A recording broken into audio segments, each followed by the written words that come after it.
Assalamualaikum warahmatullahi wabarakatuh. Innal hamdalillah nahmaduhu wa nasta'inuhu wa nastaghfiruh wa natubu ilaihi wa na'udzu billahi min shururi anfusina wa min sayyiati a'malina. May yahdihillahu fala mudilla lahu wa may yudlil fala hadiya lahu. أشهد أن لا إله إلا الله وحده لا شريك له وأشهد أن محمدا عبده ورسوله لا نبي بعده.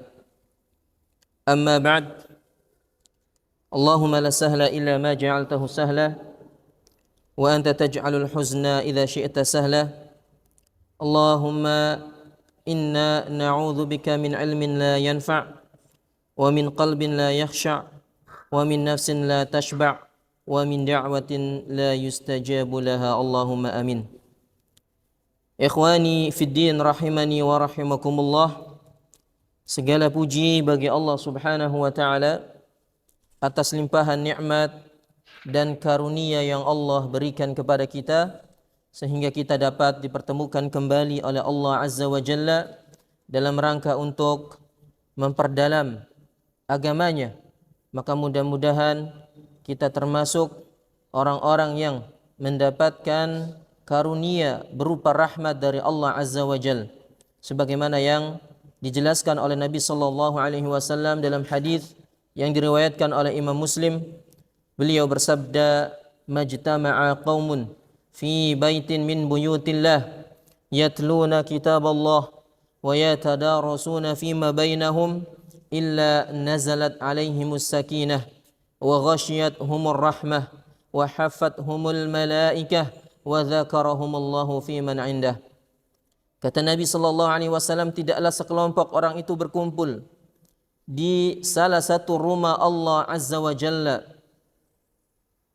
Mereka membaca Al-Qur'an serta mereka mempelajarinya, mempelajari ayat-ayat Allah, masuk di dalamnya mempelajari sabda Rasulullah sallallahu alaihi wasallam, kecuali Allah akan memberikan kepada mereka as-sakinah, berupa ketenangan di dalam hati-hati mereka. Maka kita pun mudah-mudahan diberikan as-sakinah dalam hati-hati kita dalam mengarungi kehidupan ini. Itu artinya bahwa ketenangan itu bukan didapat dengan menghambur-hamburkan harta. Ketenangan itu bukan diraih dengan jalan-jalan, healing-healing ke sana dan kemari. Ketenangan pun juga tidak bisa diraih dengan berpoya-poya. Tapi ketenangan adalah dengan membaca Al-Quranul Karim. Ketenangan akan diraih dengan mempelajari dan merenungkan serta mengamalkan Al-Quranul Karim. Ala bidzikrillahi tatmainnul qulub. Kata Allah, ketahuilah, hanya dengan mengingat Allah hati ini akan menjadi tenang. Dan di antara hal yang bisa mengingatkan kita kepada Allah adalah dengan membaca dan mempelajari Al-Quranul Karim. Yang kedua, wa ghasyiyatuhumur rahmah. Mereka juga akan diliputi dengan rahmat. Dan kita tahu bahwa siapa saja yang mendapatkan rahmat Allah Azza wa Jalla, maka dosa-dosanya akan diampuni. Maka kita pun mudah-mudahan termasuk orang-orang yang diampuni dosa-dosanya oleh Allah Azza wa Jalla. Amin ya rabbal alamin. Wa hafathumul malaikah, dan mereka dikelilingi oleh para malaikat. Dikelilingi oleh para malaikat. Maka kita harus meyakini bahwasannya ketika kita berada di majelis ilmu, ada malaikat-malaikat yang mengelilingi kita. Meskipun kita tidak bisa melihatnya, bahwa wajib bagi kita mengimani hal demikian, karena itu disampaikan oleh Nabi kita Muhammad sallallahu alaihi wasallam. Makanya disebutkan di dalam hadis lain, innal malaikata la tad'u ajnihataha ridha li talibil ilmi bima yasna'. Sesungguhnya para malaikat itu ridho, meletakkan sayapnya di hadapan para penuntut ilmu karena mereka sedang mencari ilmu. Maka ketika di dalam majelis ilmu, hendaknya kita memperhatikan adab-adabnya. Jangan sampai ketika malaikat hormat kepada kita tapi justru kitanya tidak perhatian, justru kitanya malah ngobrol, malah ngayal, malah tidur, padahal malaikat makhluk yang mulia sedang mengelilingi kita. Wa dzakarahumullahu fi man indah. Dan kata Nabi SAW, Allah akan menyebut nama kita semua di hadapan makhluk-makhluknya yang mulia. Pada hari kiamat kelak, Allah Azza wa Jalla akan menyebutkan nama kita satu persatu di hadapan malaikat, di hadapan nabi, di hadapan para rasul, dan di hadapan makhluk-makhluknya yang mulia. Maka itu adalah keutamaan yang insya Allah akan diraih bagi mereka orang-orang yang berada di dalam majlis ilmu. Mudah-mudahan kita semua termasuk orang-orang yang mendapatkan keutamaan tersebut. Amin ya rabbal alamin. Ikhwani fiddin rahimani wa rahimakumullah. Kita masuk kepada pembahasan dan kita masih berada pada kitab Kasyfus Syubhat, dan kita akan masuk pada perkataan sang penulis rahimahullahu taala, fa idza arafta anna hadzal ladzi yusammihi al-musyrikuuna fi zamanina kabirul i'tiqad. Maka apabila engkau mengetahui bahwasannya ibadah ini yang dinamakan oleh orang-orang musyrikin di zaman kita, di zaman sang penulis rahimahullahu taala, dengan sebutan kabirul i'tiqad, dengan sebutan kabirul i'tiqad.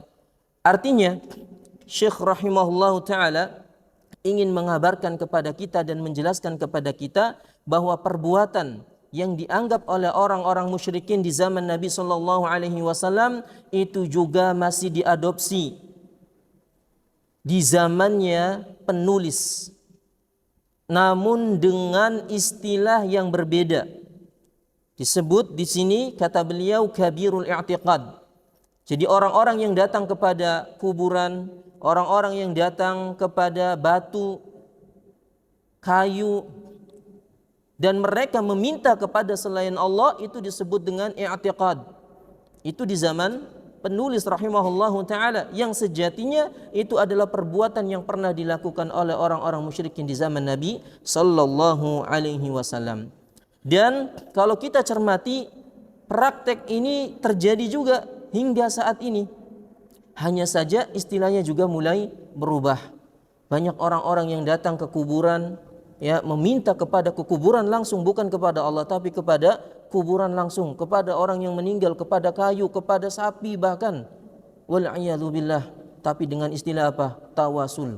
Ya, tawasul yang tidak disyariatkan oleh Allah Subhanahu wa taala. Ya, maka tidak menutup kemungkinan sampai hari kiamat nanti pun perbuatan seperti ini akan ada, bahkan dengan istilah yang berbeda-beda.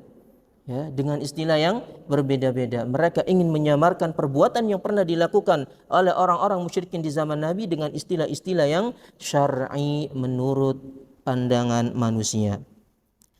Kemudian huwa syirkul ladzi nazala fihi al-Qur'an. Apa itu kabirul i'tiqad? Kata beliau, adalah kesyirikan yang turun di dalam Al-Qur'an. Artinya kesyirikan-kesyirikan yang disebutkan di dalam Al-Qur'an. Kesyirikan seperti apa yang disebutkan di dalam Al-Quran? Tidak lain adalah kesyirikan-kesyirikan yang pernah terjadi di zaman Nabi sallallahu alaihi wasallam.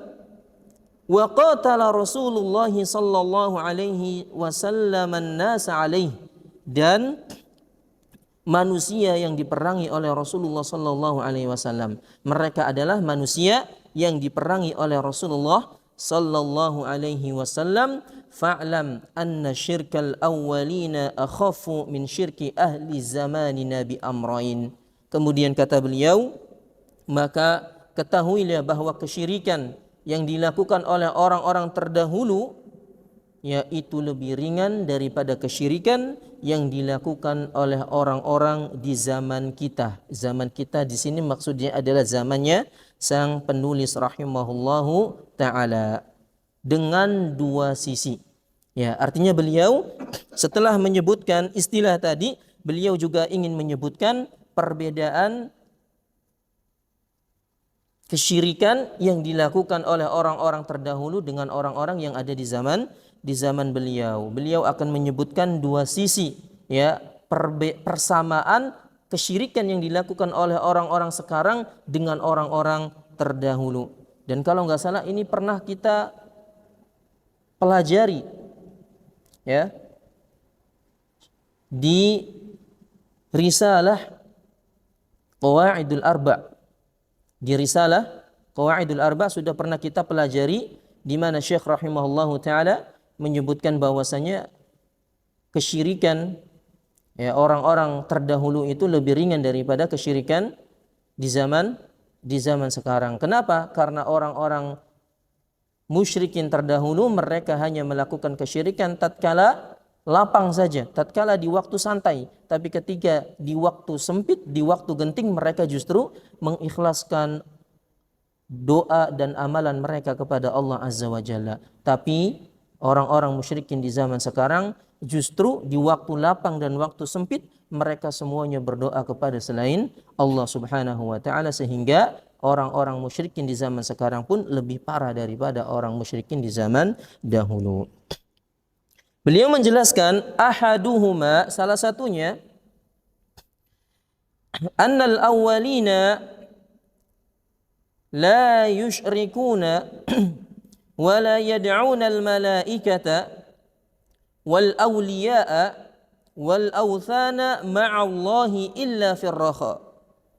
Kata beliau bahwasanya orang-orang musyrikin terdahulu tidaklah mereka menyekutukan Allah, dan tidaklah mereka berdoa kepada para malaikat, dan tidaklah mereka berdoa kepada para wali-wali ataupun kepada berhala-berhala bersama Allah, kecuali dalam keadaan lapang.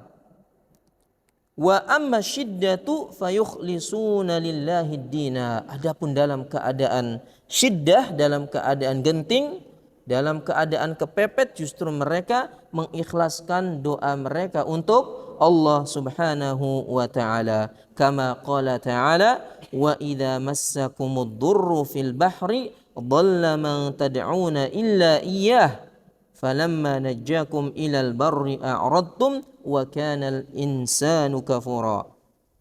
Dan ketika kalian ditimpa bahaya di tengah lautan, dhalla man tad'una illa iyyah, maka Tuhan-Tuhan yang mereka sembah di daratan, ya, meskipun jumlah mereka banyak, hilang seketika tatkala itu.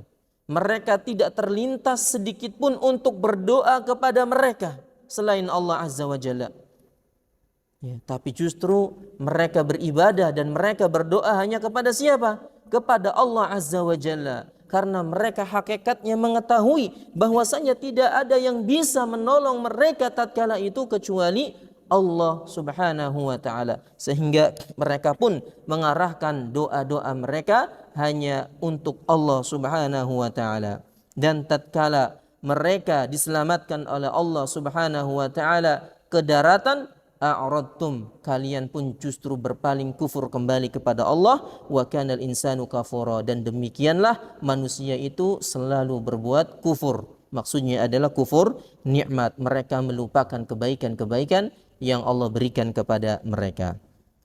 Ikhwani fi din azani Allah wa iyyakum, dan ayat ini bukan ayat satu-satunya di dalam Al-Quran yang diterangkan oleh Allah Azza wa Jalla. Ada ayat yang semisal seperti dalam surat Al-Ankabut, Allah berfirman, فَإِذَا رَكِبُوا فِي الْفُلْكِ دَعَوُا اللَّهَ مُخْلِصِينَ لَهُ الدِّينَ فَلَمَّا نَجَّاهُمْ إِلَى الْبَرِّ إِذَا هُمْ يُشْرِكُونَ. Ketika mereka berlayar ke tengah lautan, lalu perahu mereka diterjang ombak yang begitu besar, ya, mereka pun langsung berdoa kepada Allah. Tatkala Allah menyelamatkan mereka, justru mereka kembali berbuat kesyirikan. Makanya Ikrimah bin Abi Jahal radhiyallahu anhu, sebagaimana yang disebutkan oleh para ulama, di antaranya adalah Al-Imam Ibnu Katsir rahimahullahu taala, beliau menjelaskan Zahaba, menjelaskan ayat tadi, idza massakumud durru fil bahri dhalla man tad'una illa iyyah, kata beliau, zahaba an qulubikum kullu ma ta'buduna ghairullah atau ghairallah. Kata beliau, seketika itu hilanglah di dalam hati-hati mereka semua sesembahan. Semua sesembahan selain Allah hilang semuanya. Ya. Meskipun di daratan mereka itu sangat cinta kepada Tuhan-Tuhan mereka, kepada berhala-berhala mereka, tapi subhanallah tatkala itu tidak terbetik sedikit pun di dalam hati mereka untuk meminta pertolongan kepada selain Allah. Kama tufiqa li Ikrimah bin Abi Jahlin, sebagaimana yang terjadi kepada sahabat Ikrimah bin Abi Jahal radhiyallahu anhu. Lamma dhahaba farran min Rasulillah sallallahu alaihi wasallam hina fataha Makkah. Sebagaimana yang terjadi ketika kepada Ikrimah tatkala dia lari dari Rasulullah sallallahu alaihi wasallam karena Nabi berhasil menaklukkan kota Mekah. Tahu Ikrimah bin Abi Jahal? Siapa Ikrimah? Anaknya Abu Jahal. Siapa Abu Jahal? Orang kafir, ya. Orang kafir, orang musyrik, ya. Dan pemuka orang-orang kafir Quraisy. Dia punya anak namanya Ikrimah. Namanya Ikrimah. Tatkala Abu Jahal terbunuh di perang Badar, maka anaknya ini menggantikan bapaknya. Menggantikan apa? Menggantikan sebagai musuh bagi kaum muslimin.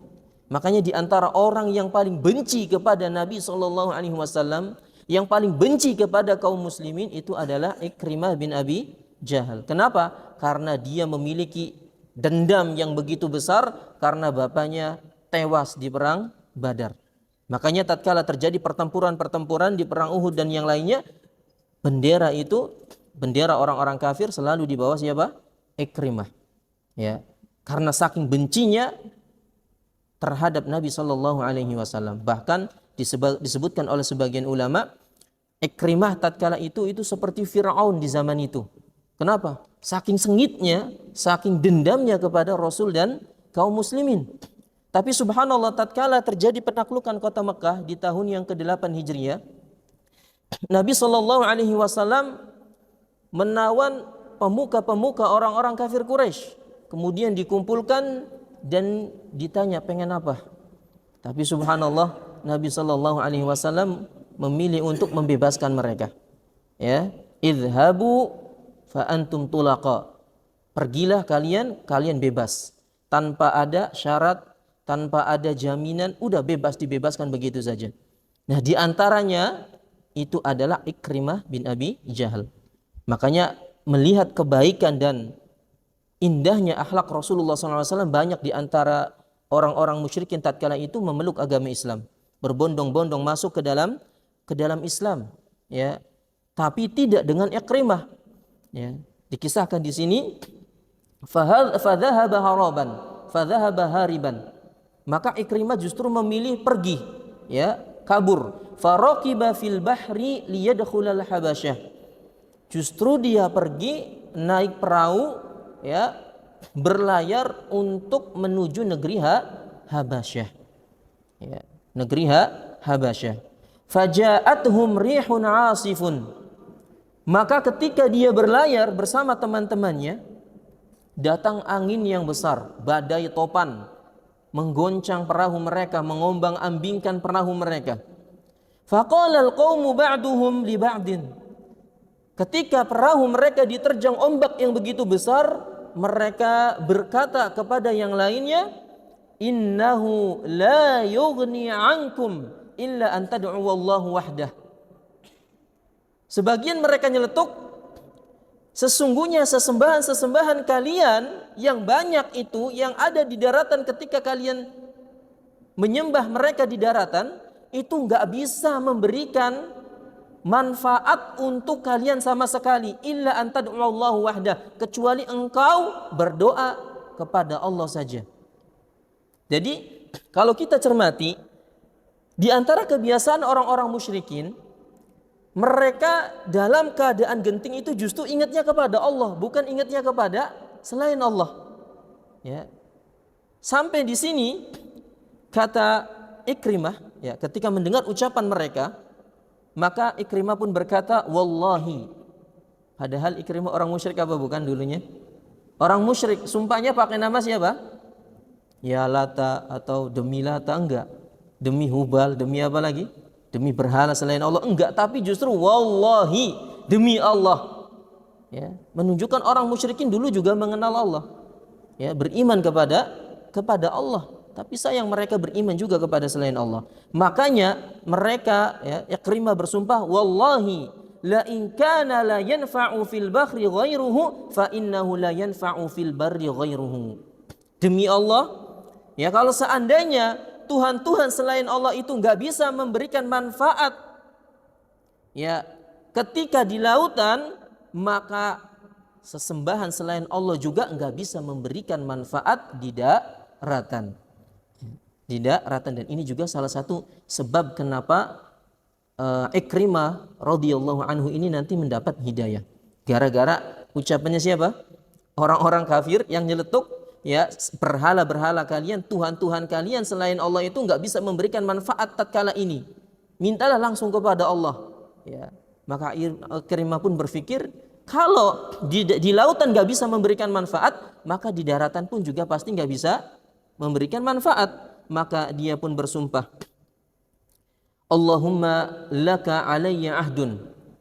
Ya Allah, aku berjanji kepadamu, la in akhrajtani minhu la adhabanna fa adha'na yadi fi yadihi sallallahu alaihi wasallam. Kata beliau, aku berjanji kepadamu ya Allah, seandainya engkau mengeluarkan aku dari ombak ini, maksudnya dari musibah ini, menyelamatkan aku ke daratan, maka sungguh aku akan meletakkan tanganku di hadapan kedua tangan Nabi Shallallahu Alaihi Wasallam. Apa artinya? Dia berjanji tatkala diselamatkan akan menyerahkan dirinya kepada Rasulullah SAW, akan memeluk agama Islam. Faraja'a ila Rasulillah sallallahu alaihi wasallam fa aslama wa hasuna islamuhu. Maka Ikrimah pun, ya, selamat dan akhirnya dia pun kembali bertemu dengan Nabi sallallahu alaihi wasallam, lalu dia mengikrarkan keislamannya di hadapan Nabi sallallahu alaihi wasallam dan Islamnya pun akhirnya menjadi bagus radhiyallahu anhu wa ardah. Subhanallah, ikhwani fiddin azani Allah wa iyyakum. Pelajaran yang bisa kita petik dari kisah Ikrimah, dulunya adalah orang yang ibaratnya sampai dikatakan itu Fir'aunnya tatkala itu, yang mungkin secara logika nggak mungkin masuk Islam. Tapi lihat apa yang terjadi, dia masuk ke dalam agama Islam. Dia beriman kepada Nabi Sallallahu Alaihi Wasallam. Ya, maka jangan pernah kita berputus asa. Terus kita berdoa kepada Allah Azza wa Jalla untuk orang-orang yang mungkin menurut kita mereka itu susah dapat hidayah. Menurut kita susah, tapi tidak menurut Allah Azza wa Jalla. Dengan mudah Allah akan memberikan hidayah kepada orang-orang yang Allah kehendaki. Dan jangan pula kita pernah mencap, ente nggak bakal dapat hidayah, ente nggak mungkin jadi orang yang benar. Jangan, ikhwan. Ya, kita nggak tahu akhir hayatnya. Bisa jadi akhir hayat mereka lebih bagus daripada kita. Wal'iyadzubillah. Ya. Maka kita pun harus tetap, ya, berprasangka baik kepada Allah Subhanahu wa taala dan doakan orang-orang yang kita cintai, lebih khususnya agar mereka bisa mendapatkan hidayah, agar mereka bisa mengenal sunnah, dan agar bisa mereka menjalani kehidupan ini dengan jalannya Rasulullah sallallahu alaihi wasallam. Itu diantara contoh ayat yang menerangkan bahwa diantara kebiasaan orang-orang musyrikin tatkala genting itu justru berdoa kepada Allah Subhanahu wa taala. Kemudian beliau juga menyebutkan contoh yang lainnya. Wa qauluhu ta'ala, qul ara'aytum in atakum adzabullah au atatkumus sa'ah aghairallahi tad'una in kuntum shadiqin. Beliau membawakan contoh yang lainnya dalam surat Al-An'am ayat 40 sampai 41. Allah berfirman, katakanlah, apa pendapat kalian? In atakum adzabullah, seandainya datang azab Allah kepada kalian. Au atatkumus sa'ah, atau datang kepada kalian hari kiamat. Aghairallahi tad'un, Apakah kalian akan berdoa kepada selain Allah? Bayangkan ketika Allah akan memberikan hukuman kepada kalian. Ketika kalian akan dihadapkan dengan hari kiamat, apakah kalian masih akan berdoa kepada selain Allah? Maka tentu tidak. In kuntum shadiqin, apabila kalian benar jujur. Bal iyyahu tad'un, akan tetapi justru kalian akan berdoa kepada Allah Subhanahu wa taala. Fayakshifu ma tad'una ilaihi insya'a. Maka ketika kalian berdoa kepada Allah, Allah akan membukakan, Allah akan menghilangkan ya kesulitan-kesulitan tersebut sebagaimana kalian berdoa kepadanya sesuai dengan yang Allah kehendaki. Wa tansawna ma tusyrikun, dan kalian akan melupakan apa-apa yang kalian sekutukan. Ya, kalian akan melupakan sesembahan-sesembahan selain Allah Subhanahu wa taala, dan kalian akan hanya berdoa dan mengingat Allah Subhanahu wa taala tatkala itu. Ini juga semakna dengan ayat yang tadi kita bacakan, bahwa tatkala dalam keadaan genting, ya, naluri kita itu akan berdoa, akan meminta pertolongan hanya kepada Rob yang benar-benar bisa menolong kita. Ya, naluri kita nggak bisa diingkari hal seperti itu. Ya, ketika dalam keadaan genting pasti kita akan meminta kepada zat yang bisa menolong kita. Pun demikianlah yang dialami oleh orang-orang musyrikin terdahulu. Mereka meminta hanya kepada Allah tatkala dalam keadaan genting. Hanya saja tatkala dalam keadaan lapang, ketika mereka sedang santai, ketika mereka sedang senang justru mereka kembali menyekutukan Allah Subhanahu wa taala. Dan diterangkan pula di dalam ayat lain, surat Az-Zumar ayat 8, wa idza massal insanu durrun tad'a wa idza massal insana durr da'a rabbahu muniban ilaih. Dan apabila manusia itu ditimpa kemadaratan, ditimpa bahaya, lalu dia memohon kepada Rabb-Nya dan dia kembali kepadanya, ya. Maka di akhir ayat ini Allah katakan, tamatta' bi kufrika qalila innaka min ashabin nar. Tatkala seandainya engkau tidak meminta kepada Allah, maka kata Allah, tamatta' bi kufrika, bersenang-senanglah dengan kekufuranmu sebentar, ya. Innaka min ashabin nar, sesungguhnya engkau itu termasuk penghuni neraka. Intinya pendalilannya adalah pada ayat tadi, wa idza massal insana dur da'a rabbahu muniban ilaih. Ya, ketika manusia itu ditimpa dengan mara bahaya, maka dia akan berdoa kepada Rabb-Nya dan dia akan kembali kepada Allah Subhanahu wa taala. Dan ayat yang terakhir dibawakan oleh sang penulis adalah surat Luqman ayat 32, wa idza ghasyiyahum maujun kadzulal da'awullaha mukhlishina lahuddin. Dan apabila mereka ditutup dengan ombak, ya, ditutup dengan ombak kadzulal, seperti awan yang tebal, ya, artinya seandainya mereka itu ditimpa dengan ombak yang bertumpuk-tumpuk, ya, seperti awan, da'awullaha mukhlishina lahuddin, maka mereka akan berdoa dengan penuh keikhlasan kepada Allah Subhanahu wa taala. Yang intinya para jamaah yang dimuliakan Allah Subhanahu wa taala, dari beberapa contoh yang dibawakan oleh sang penulis rahimahullahu taala menunjukkan bahwa orang-orang musyrikin terdahulu itu memohon dan meminta hanya kepada Allah tatkala dalam keadaan genting, Maka kata penulis, faman fahima hadhil mas'alata allati waddahaha Allah fi kitabih وهي أن المشركين الذين قاتلهم رسول الله صلى الله عليه وسلم يدعون الله ويدعون غيره في الرخاء وأما في الضراء والشدة فلا يدعون إلا الله وحده لا شريك له وينسون سادتهم. Kata beliau, maka siapa yang memahami masalah ini, ya, yang Allah Subhanahu wa taala telah menerangkannya di dalam Al-Quran, ya, masalah apa? Yaitu bahwa orang-orang musyrikin yang diperangi oleh Rasulullah SAW yang mereka itu berdoa kepada Allah dan berdoa kepada selain Allah ketika lapang. Adapun ketika dalam keadaan sempit, mereka tidak berdoa kecuali kepada Allah saja. Wa yansawna sadatahum, dan mereka melupakan sesembahan-sesembahan mereka. Ya, kalau kita paham ya, sudah paham sampai di sini ya.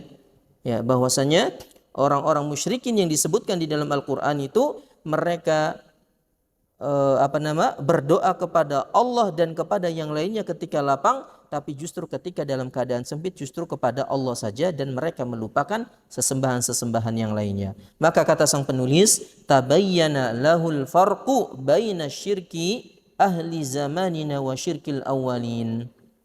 Maka terlihatlah perbedaan antara kesyirikan orang-orang yang ada di zaman sekarang dan kesyirikan orang-orang yang terdahulu. Walakin, kalau kesyirikan zaman sekarang apa? Tadi melakukan kesyirikan di waktu lapang dan sempit. Itu perbedaan orang-orang musyrikin di zaman sekarang. Kata beliau, walakin aina man yafhamu qalbuhu hadhihi al-mas'alata fahman rasikhan wallahu musta'an. Akan tetapi, manakah orang yang faham hatinya terhadap masalah ini dengan pemahaman yang dalam? Allahu musta'an. Ya, jadi kesimpulan dari sisi yang pertama, penulis menjabarkan perbedaan antara musyrikin terdahulu dan zaman sekarang adalah ketika lapang dan sempit. Orang-orang terdahulu berdoa kepada Allah tatkala sempit, tapi berdoa kepada selain Allah tatkala lapang. Sedangkan orang zaman sekarang adalah berdoa di waktu sempit dan lapang, mereka berdoanya kepada selain Allah. Taib. Wal amru tsani. Kemudian sisi yang kedua kata beliau, annal awwalina yad'una ma'allahi unasan muqarrabina 'indallah. Sisi yang kedua, kata beliau, bahwasanya orang-orang musyrikin terdahulu mereka berdoa bersama Allah dan berdoa bersama manusia yang dekat dengan Allah. Ya, mereka berdoa kepada Allah dan berdoa juga kepada manusia yang dekat dengan Allah. Imma anbiya'a wa imma awliya'a wa imma malaikatan wa yad'una asjaran au ahjaran muti'atan lillahi laysat 'asiyah. Ya, entah itu malaikat, entah itu para nabi, entah itu para wali, ataupun kepada benda-benda mati seperti batu, seperti pepohonan, yang mereka yakini batu dan pepohonan tersebut itu adalah makhluk yang tidak pernah bermaksiat kepada Allah. Ya, mereka meyakini bahwasanya batu dan kayu itu adalah makhluk yang taat kepada Allah, makanya mereka menyembah kayu dan batu tersebut. Ya. Ini orang-orang terdahulu ya. Wa ahlu zamanina yad'una ma'allahi unasan min afsaqin nasi walladzina yad'unahum humul ladzina yahkuna anhumul fujur minaz zina wasariqah wa tarki salati wa ghairi dzalik. Adapun orang-orang musyrikin zaman sekarang, mereka beribadah kepada Allah dan beribadah kepada manusia yang fasik. Manusia yang fasik. Ya. Dan mereka berdoa ya kepada mereka, orang-orang fasik. Jadi kalau gampangnya gini, kalau orang-orang musyrikin terdahulu itu berdoanya kepada orang-orang yang dekat dengan Allah. Orang-orang yang identik dengan ketaatan seperti para nabi, seperti para rasul, seperti para wali, seperti para malaikat, ataupun kalau benda-benda mati ya, batu, pepohonan yang mereka yakini batu dan pepohonan itu enggak bisa bermaksiat, enggak pernah bermaksiat. Mereka selalu taat kepada Allah, makanya mereka menyembah makhluk-makhluk tersebut. Tapi orang-orang musyrikin di zaman sekarang, kata beliau, bukan menyembah mereka saja, tapi menyembah juga orang-orang fasik. Orang-orang fasik yang uniknya kata beliau, mereka menceritakan sendiri apa ya? Kefasikan orang-orang yang mereka sembah. Apa maksudnya? Maksudnya contoh mereka ya menyembah orang-orang yang sudah meninggal ya, tapi mereka berbuat zina. Ya, mereka menyembah orang-orang yang mencuri dan mereka juga menyembah kepada orang-orang yang meninggalkan salat ataupun sejenisnya. Kenapa? Karena mereka menganggap bahwa perbuatan tadi ya, perbuatan fasik tadi itu dianggap sebagai karomah oleh mereka. Ya, makanya ada ya di zaman sekarang orang yang mengatakan si fulan itu wali. Kenapa? Karena dia bersemedi ratusan tahun ya, berbulan-bulan nggak pakai baju ya, nggak makan, nggak sholat, auratnya terbuka. Ini yang dimaksud oleh Syekh. Paham nggak? Jadi ada orang-orang yang menyembah kuburan orang-orang yang dianggap wali, padahal kata mereka wali-wali tersebut justru apa? Ya tadi nggak sholat, mencuri, ya, bahkan sampai disebutkan kata mereka ada sebagian orang soleh, ya, dia orang soleh. Suatu saat dia mencuri, kemudian digebugin. Ya. Nah, orang-orang yang nyembah mereka ini meyakini bahwasanya itu sengaja nyolong. Kenapa? Supaya merasa dirinya itu pendosa, supaya lebih dekat dengan Allah. Ya. Jadi keyakinan seperti itu ditakwil oleh mereka. Ya, makanya di sini beliau menyebutkan orang-orang musyrikin zaman sekarang itu ya lebih parah daripada orang-orang musyrikin terdahulu. Kenapa? Karena tadi orang-orang terdahulu mah nyembahnya orang-orang soleh, tapi sekarang justru orang-orang yang nyolong, orang-orang yang zina, yang gak sholat justru dianggap ya diibadahi, dimintai doa dan sebagainya. Paham gak? Ini perbedaan antara musyrikin terdahulu dan musyrikin yang sekarang. Kemudian kata beliau, والذي يعتقد في الصالح أو الذي لا يعصي مثل الخشب والحجر أهون ممن يعتقد في من يشاهد فسقه وفساده ويشهد به. Dan orang yang meyakini ya beribadah kepada orang-orang saleh atau beribadah kepada benda-benda yang tidak bermaksiat seperti khasyab, kayu, hajar, batu, ahwanu mimman ya'taqidu fi man yushahidu fisquhu. Itu lebih ringan ya, mereka itu kesyirikannya lebih ringan daripada orang yang meyakini ya orang yang meyakini dan beribadah kepada orang-orang yang diketahui kefasikannya ya, kepada pelaku maksiat dan diketahui kerusakannya. Itu dua sisi yang diterangkan oleh penulis rahimahullahu taala yang menjelaskan perbedaan antara orang musyrikin terdahulu dan orang musyrikin di zaman sekarang.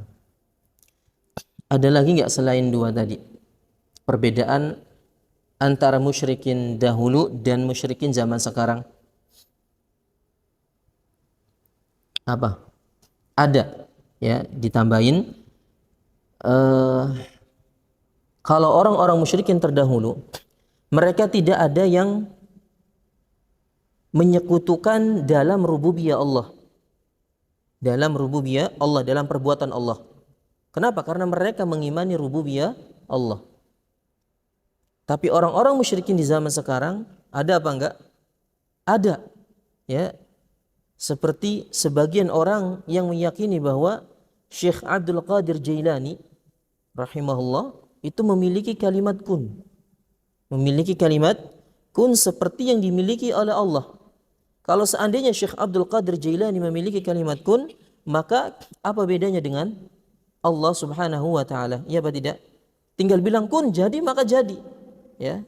Atau sebagian mereka meyakini ada wali-wali tertentu yang menjaga wilayah ini, ya, disebut dengan waliul kutub, ya. Ada wali yang diyakini menjaga wilayah ini, menjaga wilayah ini, menjaga wilayah itu. Bukankah itu termasuk perbuatan Allah? Menjaga wilayah ini, menjaga wilayah itu, Bukankah itu perbuatan Allah? Tapi kenapa itu dinisbatkan kepada wali-wali? Ya.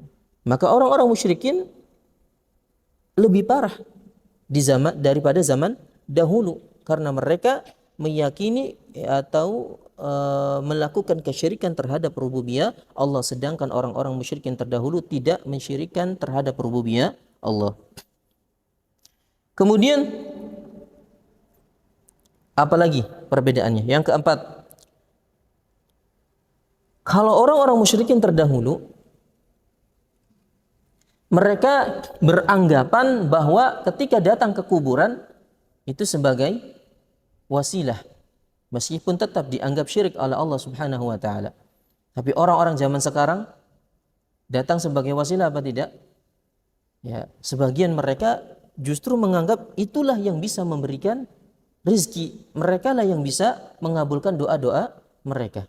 Maka lebih berat orang-orang musyrikin di zaman sekarang daripada terdahulu. Ya. Kemudian di antara kesyirikan berikutnya juga, orang-orang musyrikin terdahulu mereka tidak menafikan nama dan sifat Allah Subhanahu wa taala. Mereka tidak menafikan atau tidak menyimpang terhadap nama dan sifat Allah Subhanahu wa taala. Ya, kecuali Ar-Rahman. Tapi orang-orang musyrikin di zaman sekarang apa? Ya udah menyekutukan Allah, nyimpang juga terhadap nama dan sifat Allah. Seperti Jahmiyah, Mu'tazilah, ya, Asy'ariyah dan yang lainnya, mereka di sisi lain menyimpang terhadap asma dan sifat Allah, tapi di sisi juga menyimpang terhadap uluhiyah Allah. Zaman dahulu enggak seperti itu. Kemudian perbedaan berikutnya juga,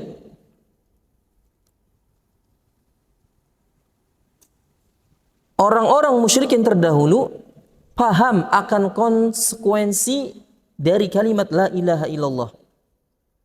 Ya, orang-orang musyrikin terdahulu paham tentang konsekuensi mengucapkan kalimat la ilaha illallah. Makanya mereka mau nggak ngucapin la ilaha illallah? Nggak mau. Kenapa? Karena ketika mereka mengucapkan kalimat la ilaha illallah, maka otomatis dia harus menafikan sesembahan selain Allah. Tapi orang musyrikin zaman sekarang paham nggak konsekuensinya? Nggak paham. Iya, mereka mengucapkan kalimat la ilaha illallah, tapi diterjang aja, ya. Ya, karena mereka nggak paham tentang konsekuensi mengucapkan kalimat la ilaha illallah adalah dengan menafikan sesembahan selain Allah. Atau karena mereka tidak paham apa yang mereka lakukan itu justru termasuk bagian daripada menyekutukan Allah Subhanahu wa taala. Kemudian orang-orang musyrikin terdahulu juga mereka lebih terang-terangan dalam memusuhi dakwah Nabi Shallallahu Alaihi Wasallam. Iya enggak? Ya, mereka terang-terangan tidak mau beriman kepada Nabi. Ya, mereka justru menentang, bahkan hampir membunuh Nabi Shallallahu Alaihi Wasallam. Tapi orang-orang musyrikin sekarang justru apa? Justru beriman kepada Nabi, tapi perbuatannya justru menyekutukan Allah Subhanahu wa taala. Artinya mereka tidak terang-terangan. Ya. Namun kita berhusnudzan, mudah-mudahan mereka melakukannya karena kejahilan, sehingga mudah-mudahan mereka mendapat hidayah dan diampuni oleh Allah Subhanahu wa taala. Itu diantara bentuk beberapa perbedaan antara orang-orang musyrikin terdahulu dan orang-orang musyrikin di zaman sang penulis atau mungkin hingga zaman kita sekarang. Faedahnya apa, ikhwan? Faedahnya bahwa kalau kita cermati dakwah di zaman sekarang itu gambarannya lebih sulit dibandingkan di zaman dahulu. Kenapa? Karena orang-orang musyrikin zaman dahulu masih mending-mending. Kalau orang-orang musyrikin sekarang ya lebih parah. Maka ya, butuh kesabaran, butuh hidayah dari Allah Subhanahu wa taala ya untuk menyampaikan yang hak kepada mereka. Ya, maka jangan pernah kita bosan untuk menyampaikan perkara akidah, perkara tauhid, karena hakikatnya inilah yang akan menyelamatkan kita di akhirat kelak. Akidah yaitu tentang tauhid kita. Kalau tauhid kita rusak, maka amalan yang lainnya pun akan rusak. Tapi kalau tauhid kita benar, akidah kita benar, insya Allah ibadah-ibadah yang dibangun di atasnya pun juga akan benar dan diterima oleh Allah Subhanahu wa taala. Demikian saja para ikhwani azani Allah wa iyyakum.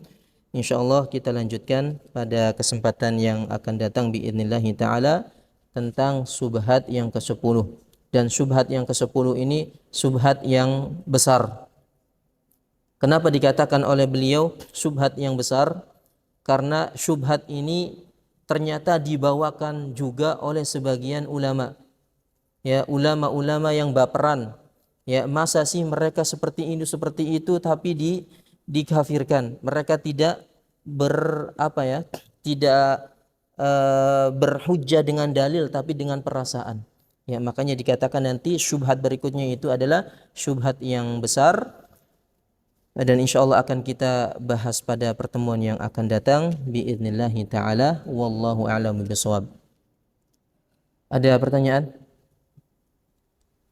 Baik, enggak ada. Alhamdulillah, kita akhiri dengan doa kafaratul majlis. Subhanakallahumma wa bihamdika asyhadu an la ilaha illa anta astaghfirullah wa atubu ilaih. Assalamualaikum warahmatullahi wabarakatuh.